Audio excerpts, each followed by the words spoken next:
اخی نو د اشرف غني د مخالفینو مخ تور شو، خو څنګه بله خوا منظور پښتون د وی پتنګ ته څه منطقي ځواب ورکړی دی چې ټول خلک یې حیران کړي دي. دا دوه مهم خبرونه په همدې ویډیو کې در سره شریکوم، نو حتما ضرور ویډیو تر اخره وګورئ.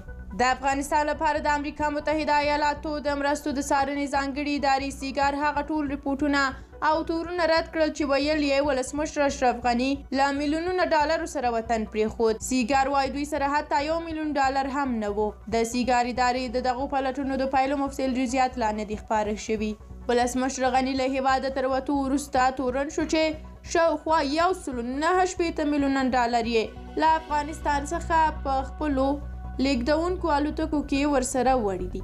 ښاغلي غني دا تورونه هماغه مهال د نړیوالو بنسټونو یې وغوښتل چې په دې اړه بې طرفه څېړنې وکړي. پر ولسمشر غني دا تور په لومړي ځل روسي رسنیو په کابل کې د خپلو استخباراتو سرچینو په حواله خپور کړی و او وروسته پخواني ولسمشر حامد کرزي ته منسوبو رسنیو ډېره غبرګوله.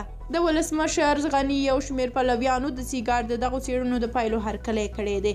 د طالبانو د قانون او پټرولیم وزیر مولوي شهاب الدین دلاور د طالبانو واکمنۍ په لومړیو ورځو کې پارک کې د یوه ټلیفوني خبري کلیپ پر مهال د ولسمشر غني له لوري د $1.9 میلیون د وړلو د ادعا له تایید سره ویلي دي چې $19 میلیون په دې نالۍ کې ترې غورځېدلي دي او پاتې شوي وو. طالبانو د سیګار ادارې دغه راپور ته غبرګون نه دی ښودلی.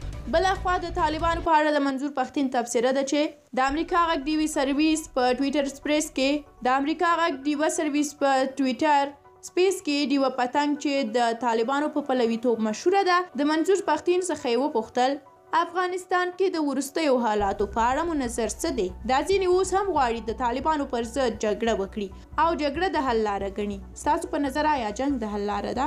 منظور پښتین ورته ډیر زبردست ځواب ووایي. ورته وویل چې جنګ غوره نه دی، ستونزه باید په خبرو حل شي. مګر طالبان خو د چا سره خبرو ته نه دي کېناستلي. ما خو نه دي لیدلي چې طالبان د افغانستان کې چا سره خبرو ته حاضر شوي وي. نو چې طالبان د چا سره خبرې نه کوي او د حل لاره نه راباسي، بیا نو مخالفین یې مجبوره کېږي چې وجنګېږي. دلته مسؤلیت طالبانو ته وراوړي. دا هم د منظور پښتین زبردست ځواب ډیوي پتنګ ته او دا چې تاسو ویډیو تر اخره ولیدله ډېره مننه. چینل سبسکرایب کړئ. تر بیا ښه وخت.